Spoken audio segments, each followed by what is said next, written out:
Lecture 44 Fourier transform. Engineering ગણિત 2 ના લેક્ચરમાં આપનું ફરીથી સ્વાગત છે. તો આ ફુરીયર ટ્રાન્સફોર્મ પરનો લેક્ચર નંબર 44 છે. તેથી આ લેક્ચરમાં આપણે પહેલા જટિલ ફુરીયર ઇન્ટિગ્રલ રજૂઆત જોઈશું. તેથી આ ફુરીયર ઇન્ટિગ્રલ રજૂઆતનું ઘાતાંકીય સ્વરૂપ છે અને ત્યારબાદ આ રજૂઆતથી આપણે જાણીશું કે કહેવાતા ફુરીયર ટ્રાન્સફોર્મ શું છે. તેથી ફક્ત આ જટિલ ફુરીયર ઇન્ટિગ્રલ રજૂઆતથી પ્રારંભ કરવા માટે આપણે ફુરીયર ઇન્ટિગ્રલ રજૂઆતથી શરૂઆત કરીશું. જેની રજૂઆતમાં અહીં ƒ અને cosαu−x du ધરાવતા આ ઇન્ટિગ્રલ દ્વારા આપવામાં આવ્યું હતું. આપણે અહીં એ નોંધવું જોઈએ કે આ ઇન્ટિગ્રલ આંતરિક ઇન્ટિગ્રલ જે મૂળભૂત રીતે બાહ્ય ઇન્ટિગ્રલ નું ઇન્ટિગ્રેંડ છે. માની લો કે આ gα છે. તેથી આપણે તેને α ના ફંક્શન તરીકે ગણીશું. તેમ છતાં આપણી પાસે u છે અને u કોઈપણ રીતે સંકલિત છે. આપણી પાસે x પણ છે પરંતુ આપણે આને ધ્યાનમાં લઈ રહ્યા છીએ α નું ફંક્શન કારણ કે બાહ્ય ઇન્ટિગ્રલ α પર છે. તેથી મૂળભૂત રીતે આપણી પાસે શું છે? આપણી પાસે અહીં 1π ✕ 0∫∞ gα dα છે. તેથી હવે જો આપણે આ gα પર એક નજર કરીએ જે હવે આના વડે આપવામાં આવે છે તો આ તે છે જેને આપણે gα તરીકે સૂચવીએ છીએ. તેથી આ α ના પદમાં આ ફંક્શન એક સતત ફંક્શન છે કારણ કે g gα કેમકે આ α આ કોસ પદ સાથે સ્થિત છે અને કોસ એક સતત ફંક્શન છે. તેથી અહીં આ ઇન્ટિગ્રેંડ એક સતત ફંક્શન છે. તેથી આ α નું સતત ફંક્શન છે અને આ ફંક્શન નું α પર 0 થી ∞ ઉપર સંકલન થઈ રહ્યું છે. તેથી હવે આ ઇન્ટિગ્રેંડ એ α નું સતત ફંક્શન છે. તેથી આપણે શું કરી શકીએ? આપણે આ ઇન્ટિગ્રલ 12π ✕ ∞∫∞ ƒ cosαu−x du dα તરીકે ફરીથી લખી શકીએ અને 0 થી ∞ સુધી આ ઇન્ટિગ્રલ ને બદલે આપણે તેને −∞ થી ∞ બનાવીશું. અને ફક્ત આને વળતર આપવા માટે કારણ કે આપણે ઇન્ટિગ્રલ ને બમણું કર્યું છે આપણે આ ઇન્ટિગ્રલ ની બહાર 12 મૂકી દીધું છે. અથવા બીજી રીતે આપણે વિચારી શકીએ કે કેમ કે આ ઇન્ટિગ્રેંડ એક સતત ફંક્શન છે જેનું −∞ થી ∞ સુધી સંકલન થઈ રહ્યું છે તો પછી આને 1/2π તરીકે લખી શકાય છે અને પછી આપણી પાસે −∞ થી ∞ માં 2 ગણું છે જે હવે 0 થઈ જશે. તેથી આપણી પાસે 12π ✕ 2 0 થી ∞ ƒ cosαu−x du dα છે જે બરાબર આ ઇન્ટિગ્રલ છે. તેથી આ બે રજૂઆતો કાં આ અથવા આ એક તે ખરેખર સમાન છે કારણ કે અહીં આપણે સતત ફંક્શન ના ગુણધર્મનો ઉપયોગ કર્યો છે જે ખરેખર આ બાહ્ય ઇન્ટિગ્રલ નું ઇન્ટિગ્રેંડ હતું.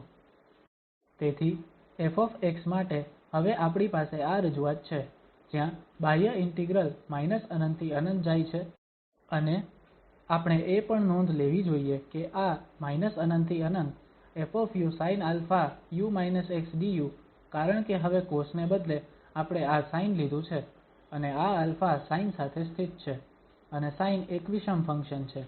તેથી અહીં આ એક વિષમ ફંક્શન છે અને કારણ કે આ એક વિષમ ફંક્શન છે જો આપણે અહીં આ ઇન્ટિગ્રલ ને −∞ થી ∞ ધ્યાનમાં લઈશું અને બરાબર એ જ સમાન ઇન્ટિગ્રેંડ જે એક વિષમ ફંક્શન છે. તેથી કારણ કે આ એક વિષમ ફંક્શન છે અને આપણું ઇન્ટિગ્રલ −∞ થી ∞ છે તેથી આ ઇન્ટિગ્રલ ગુણધર્મનો ઉપયોગ કરીને આ 0 થશે. તેથી હવે આપણી પાસે મૂળભૂત બે ઇન્ટિગ્રલ છે. એક આ ƒ ને સમાન છે અને બીજું 0 ને સમાન છે. તેથી જો આપણે આ ઉપરના પ્લસ અથવા માઇનસ સાથે ગમે તે ઉમેરીએ તો અહીં i વખત આ ઇન્ટિગ્રલ જેનું મૂલ્ય 0 છે. તેથી કંઈ પણ બદલાશે નહીં. હજી પણ આપણી પાસે અહીંનો સરવાળો ƒ બરાબર છે અને આપણે હવે આ કરીશું. તેથી આપણે આ મેળવવા માટે ઉપરના બે ઇન્ટિગ્રલ્સ ને જોડીશું. તેથી ƒ એ પ્રથમ ભાગની બરાબર હશે અને પ્લસ બીજા આ i ના ગુણાકાર સાથે. તેથી ƒ સામાન્ય છે અને ઇન્ટિગ્રેલ્સ પણ સમાન છે. તેથી આપણે આ ƒ ને બહાર લઈ લીધું છે. અને પછી આપણને cosαu−x ± isinαu−x સાથે જોડીને મળે છે અને પછી આપણી પાસે du અને dα છે. તેથી હવે આ રજૂઆત હોય આપણે આ ફરીથી લખીશું કારણ કે આપણી પાસે ત્યાં cosαu−x ± sinαu−x પદો છે જે ઘાતાંકીય સ્વરૂપમાં લખી શકાય છે. તેથી આપણે આ ઇન્ટિગ્રલ બે રીતે લખી શકીએ છીએ. એક જ્યારે આપણે પ્લસ ચિહ્ન લઈએ છીએ. તેથી જ્યારે આપણે પ્લસ ચિહ્ન લઈશું ત્યારે આપણે eiαu−x du dα મેળવીશું અથવા આપણે ત્યાં આ માઇનસ ચિહ્ન લઈ શકીએ છીએ. તેથી જો આપણે માઇનસ ચિહ્ન લઈશું તો પછી આપણે e−iαu−x du dα મેળવી શકીશું. પ્લસ ચિહ્ન સાથે આપણે અહીં eiαu−x du dα પદ મેળવીશું. તેથી આ બંને રજૂઆતો સાથે કાં તો આ એક અથવા આપણી પાસે આ રજૂઆત છે. આ ઇન્ટિગ્રલ રજૂઆતોને ƒ ની જટિલ ફુરીયર ઇન્ટિગ્રલ રજૂઆતો કહેવામાં આવે છે કારણ કે આપણે ત્યાં આ જટિલ સંખ્યા રજૂ કરી છે. તેથી આ રજૂઆતોને જટિલ ફુરીયર રજૂઆત કહેવામાં આવે છે. આ લખવાનો ફાયદો એ છે જે એક મિનિટમાં આવશે જ્યારે આપણે ફુરીયર ટ્રાન્સફોર્મ રજૂ કરીશું. તેથી આ પ્રથમ ઉદાહરણ છે જ્યાં આપણે આ ƒ ની જટિલ ફુરીયર ઇન્ટિગ્રલ રજૂઆતની ગણતરી કરીશું જે e−a|x| બરાબર છે અથવા x નું નિરપેક્ષ મૂલ્ય અને અહીં a ને સકારાત્મક સંખ્યા તરીકે લેવામાં આવે છે. તેથી હમણાં તે ઉકેલ શોધવા માટે કે જે ƒ ની જટિલ ઇન્ટિગ્રલ રજૂઆત છે આપણે જાણીએ છીએ કે આપણે આ ƒ ને આ સ્વરૂપ 1/2π માં લખી શકીએ છીએ. આપણી પાસે ƒ છે અને આપણે ત્યાં પ્લસ ચિહ્ન સાથે લીધું છે. તેથી આપણી પાસે eiαu−x du dα છે. તેથી હવે આપણે ƒ માટે અવેજી કરી શકીએ છીએ જ્યાં ƒ પહેલાથી જ ત્યાં e−a|x| તરીકે આપવામાં આવી છે. તેથી અહીં આપણી પાસે −∞ થી ∞ અને પછી e−iαx છે. તેથી આપણે તેને ફરીથી બે ભાગમાં વહેંચ્યું છે. તેથી આપણે e−iαx ને બહાર લઈ શકીએ છીએ. પછી આ આંતરિક ઇન્ટિગ્રલ છે કારણ કે આ આંતરિક ઇન્ટિગ્રલ u ઉપર છે તેથી આપણી પાસે ƒ અને eiαu હોય અને પછી બાહ્ય ઇન્ટિગ્રલ α ઉપર છે. તેથી હવે આ હોવા સાથે આપણે પહેલા આ આંતરિક ઇન્ટિગ્રલ ની ગણતરી કરી શકીએ છીએ અને પછી આપણે તે મૂલ્ય અહીં મૂકી શકીએ છીએ અને તે ƒ ની જટિલ ફુરીયર રજૂઆત હશે. તેથી આ ƒ eiαu du સાથે આંતરિક ઇન્ટિગ્રલ કારણ કે આ ƒ e−a|x| દ્વારા આપવામાં આવ્યું છે તેથી આપણે આ ઇન્ટિગ્રલ ને −∞ થી ∞ બે ભાગોમાં વિભાજિત કરી શકીએ છીએ. એક −∞ થી 0 જશે બીજો 0 થી ∞ સુધી જશે. તેથી જ્યારે u −∞ થી 0 ની રેન્જ માં હોય ત્યારે આપણી પાસે આ eax હશે જે eau −∞ થી 0 ની રેન્જ માં અને પછી eiαu પદ હશે. જ્યારે આપણે u માટે 0 થી ∞ ની રેન્જ માં હોઈએ ત્યારે તે x ના સકારાત્મક મૂલ્યો માટે e−ax બની જશે અને e−a|x| eax બની જશે.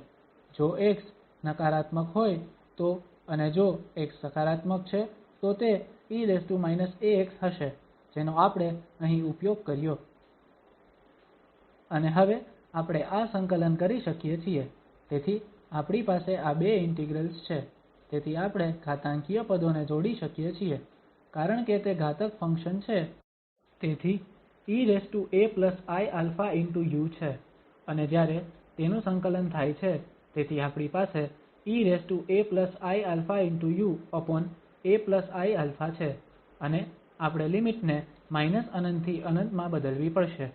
બીજા કિસ્સામાં આપણી પાસે e−a−iαu છે અને તેથી આ a−iα છેદમાં હશે અને જ્યારે આપણે આ પદનું સંકલન કરીશું ત્યાં માઇનસ ચિહ્ન થશે. તેથી આપણે આ લિમિટ ફરીથી 0 થી ∞ સુધી મૂકીએ છીએ. તેથી જો આપણે પ્રથમ આ જોશું જ્યારે આપણે u0 મૂકીશું. તેથી આપણી પાસે e0 છે, તેથી આ 1aiα રહેશે અને જ્યારે આપણે આ લિમિટ −∞ લઈશું તેથી આપણી પાસે eaiαu છે અને આ u ની લિમિટ −∞ તરફ જઈ રહી છે તો આપણી પાસે શું છે આપણી પાસે લિમિટ u છે જે −∞ તરફ જતા eau અને પછી ત્યાં eiαu દ્વારા ગુણાકાર. તેથી આ eiαu આ રીતે આપણી પાસે ફક્ત cosαu isinαu છે તેથી તે મર્યાદિત છે અને પછી આ eau સાથે મળીને આપણી પાસે લિમિટ u છે જે −∞ તરફ જાય છે.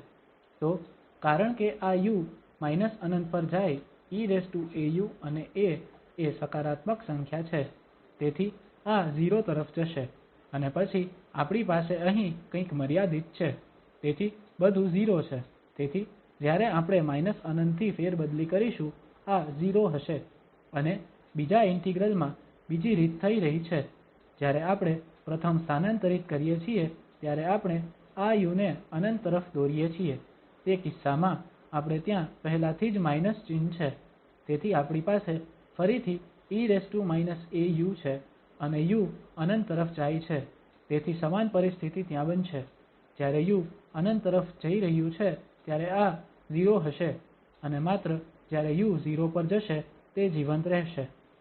તેથી આનું સાદુરૂપ આપી શકાય છે પ્રથમ પદથી આપણી પાસે 1aiα છે બીજા પદથી આપણને 1a મળશે જેને આ 2a2α2 મેળવવા માટે સાદુરૂપ આપી શકાય છે અને પછી ƒ નું જટિલ ઇન્ટિગ્રલ રજૂઆત જે આ સ્વરૂપમાં આપવામાં આવ્યું હતું આપણે પહેલાથી જ આ ઇન્ટિગ્રલ નું મૂલ્યાંકન કર્યું છે મૂલ્ય 2a2α2 છે તેથી આપણે તેને બદલી શકીએ અને આ 2 આ 2π સાથે રદ થઈ જશે તેથી આપણી પાસે aπ ની બહાર અને પછી ∞ થી ∞ 1a2α2 e−iαx dα છે.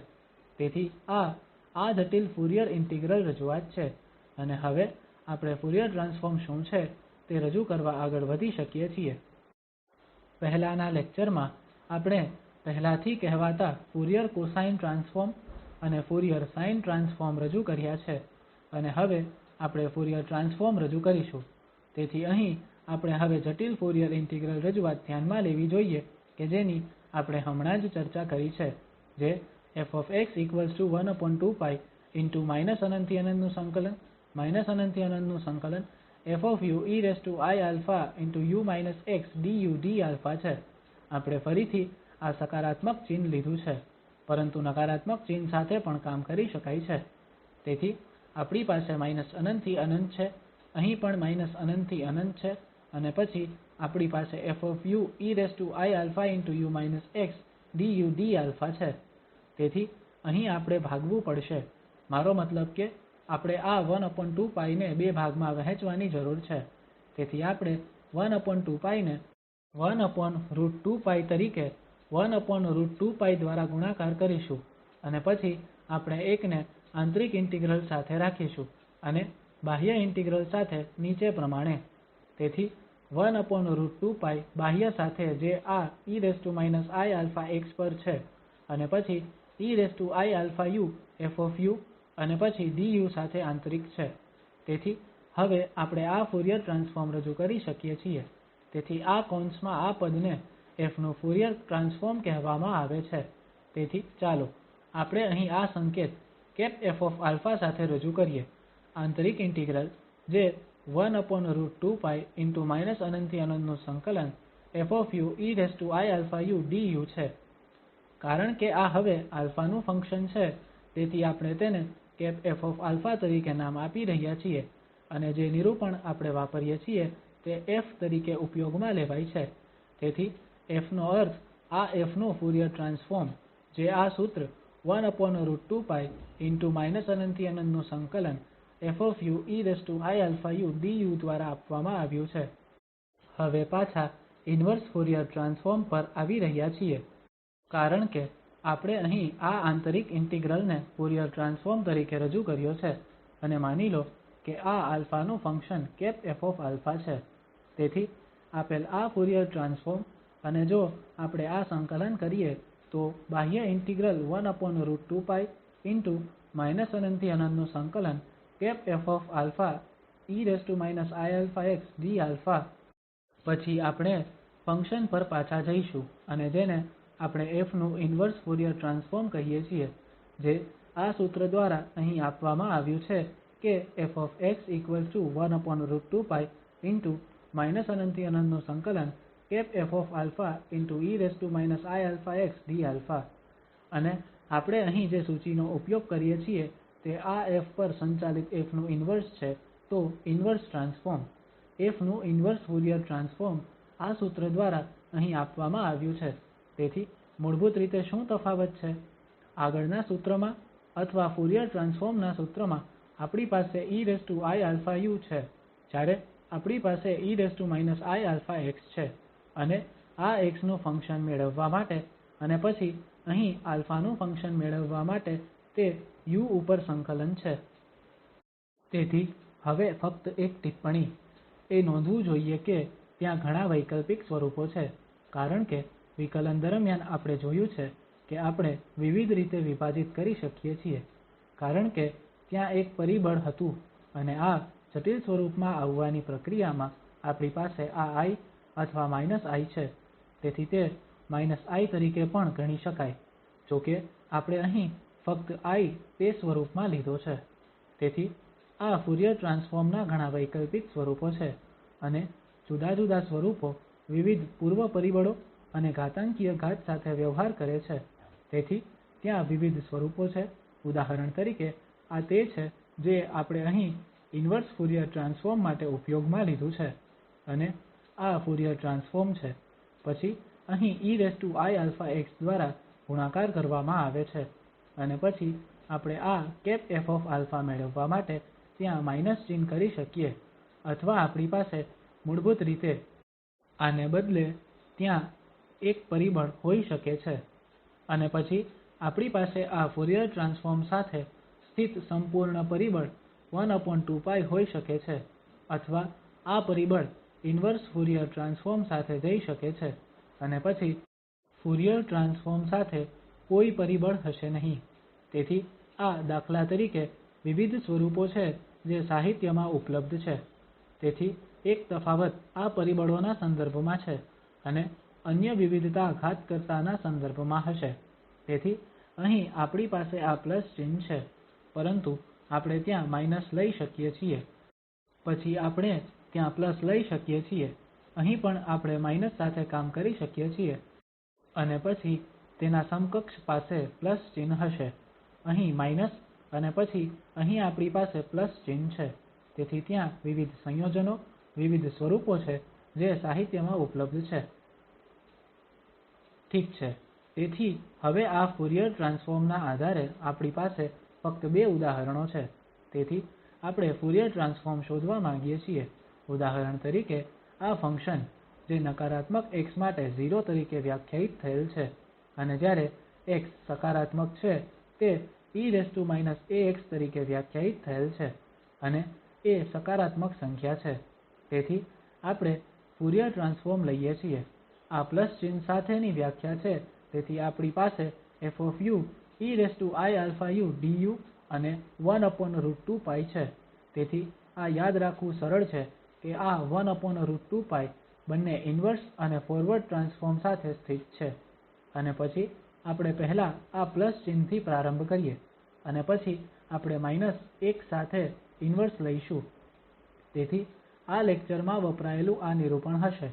તેથી અહીં આ eiαu સાથે આપણી પાસે 1√2π છે અને પછી આપણે ƒ ની વ્યાખ્યાનો ઉપયોગ કરી શકીએ છીએ જે ફક્ત x માટે આપવામાં આવે છે. તેથી આપણી પાસે પછી 0 થી ∞ e−αu du છે. તેથી આને હવે જોડી શકાય છે કારણ કે આપણે ઘાતાંકીય ફંક્શન સાથે કામ કરી રહ્યા છીએ. તેથી અહીં ઇન્ટિગ્રેંડ e−a−iαu સાથે છે અને પછી આપણી પાસે du છે. તેથી હવે આનું સંકલન થઈ શકે છે આ ઘાતાંકીય ફંક્શન આ a−i∝ ને છેદમાં લાવશે અને પછી આપણી પાસે આ લિમિટ 0 અને અનંત છે. તેથી આપણે એ જોવું જોઈએ કે જ્યારે આ u અનંત તરફ જાય છે ત્યારે આ e−a−i∝ નું શું થશે? અને આ તે જ છે જે આપણે અગાઉના લેક્ચરમાં પણ ચર્ચા કરી છે. કારણ કે આપણી પાસે a સાથે અને આપણે આ u સાથે a સકારાત્મક લીધું છે આ 0 પર જશે કારણ કે eiαu સાથે સ્થિત પદ જે મર્યાદિત અવધિમાં સીમિત છે. તેથી આપણી પાસે e−au છે અને u અનંત તરફ જાય છે તેથી આ 0 પર જશે અને જ્યારે આપણે 0 પર હોઈશું ત્યારે તે પદ ટકી રહેશે. તેથી આપણને 1√2π મળશે અને જ્યારે આપણે 0 ની અવેજી કરીશું તેથી આપણી પાસે 1a−iα છે અને પછી આ નકારાત્મક ને વળતર મળશે કારણ કે આપણી પાસે આ માઇનસ છે અને પછી આપણે આ લિમિટ મૂકીએ છીએ. તો આ ફંક્શન e−ax નું ફુરીયર ટ્રાન્સફોર્મ છે જે ફક્ત x ના સકારાત્મક મૂલ્યો માટે વ્યાખ્યાયિત થયેલ છે અને તે નકારાત્મક અર્ધમાં 0 છે. સારું, આ બીજું એક ઉદાહરણ છે જ્યાં આપણે આ ફંક્શન ƒ te−t નું ફુરીયર ટ્રાન્સફોર્મ ગણીશું અને આ હેવીસાઇડ ફંક્શન h ની સાથે સ્થિત છે. આ હેવીસાઇડ ફંક્શન નો અર્થ થાય છે જ્યારે t 0 ની બરાબર કે મોટો હોય ત્યારે મૂલ્ય 1 અન્યથા મૂલ્ય 0 હોય છે. તેથી ફરીથી આ ફંક્શન ƒ t અથવા t અને 0 ના અનકારાત્મક મૂલ્યોના સકારાત્મક મૂલ્ય માટે વ્યાખ્યાયિત કરવામાં આવ્યું છે. તેથી નકારાત્મક t માટે મૂલ્ય 0 છે. તેથી તે ફરીથી જે આપણે પહેલા કર્યું હતું તેવું જ છે પરંતુ હવે તે te−t છે તેથી ફંક્શન અલગ છે. તેથી હવે ઉકેલમાં પાછા આવીશું જેથી આ ƒ નું ફુરીયર ટ્રાન્સફોર્મ આ સૂત્ર દ્વારા આપવામાં આવેલ પછી આપણે તેનો ઉપયોગ કરી શકીએ છીએ કારણ કે આ હકારાત્મક મૂલ્ય માટે નિર્ધારિત છે. તેથી આપણી પાસે આ ઇન્ટિગ્રલ 0 થી ∞ છે અને આ ƒ હવે u e−u અને eiαu du પદ છે. તો પછી આપણે ત્યાં ઘાતાંકોને ભેગા કરી શકીએ છીએ. તેથી હજી પણ આપણી પાસે ત્યાં u છે અને પછી ઘાતાંક e−1−iα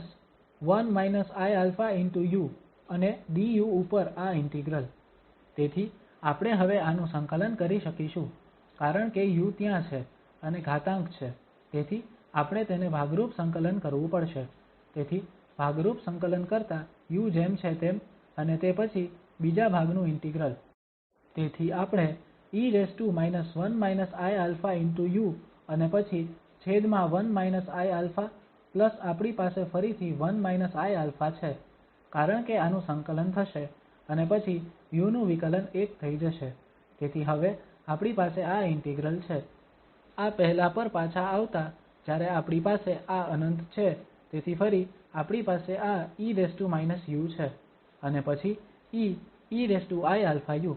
તેથી આ જ સ્થિતિ આ એક cosαu isinαu છે અને પછી e−u સાથે મળીને જો આપણે લિમિટ લઈએ કે u અનંત તરફ જાય છે તો કારણ કે e−u નકારાત્મક ઘાતાંક છે તો આ 0 પર જશે અને આ કંઈક અહીં બંધાયેલ સ્થિત છે અહીં તેથી બધું 0 પર જશે. તેથી આમાં જ્યારે આપણે u ને ∞ સુધી પહોંચવાની લિમિટ લઈશું ત્યારે આ પદ નાબૂદ થશે અને જ્યારે આપણે u ને ∞ તરફ જવા દઈએ કારણ કે u પણ ત્યાં સ્થિત છે તેથી તે પદ પણ નાશ પામશે. તેથી આ પદ હવે રહેશે નહીં. પછી આપણી પાસે 1 છે અને જો આપણે આને સંકલન કરીએ છીએ તો આપણને ફરીથી આવા વધુ એક પરિબળ 1 2 મળશે અને અહીં e−1 iα નકારાત્મક ચિહ્ન સાથે અને પછી 0 થી ∞.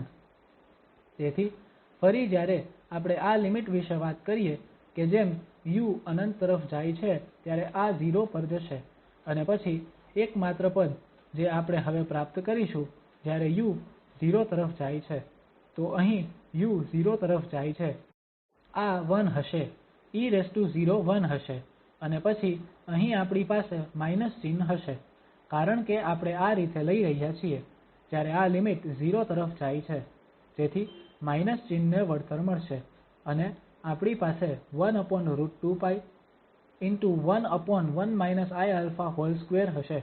તો આ તે te−t H નું ફુરીયર ટ્રાન્સફોર્મ છે.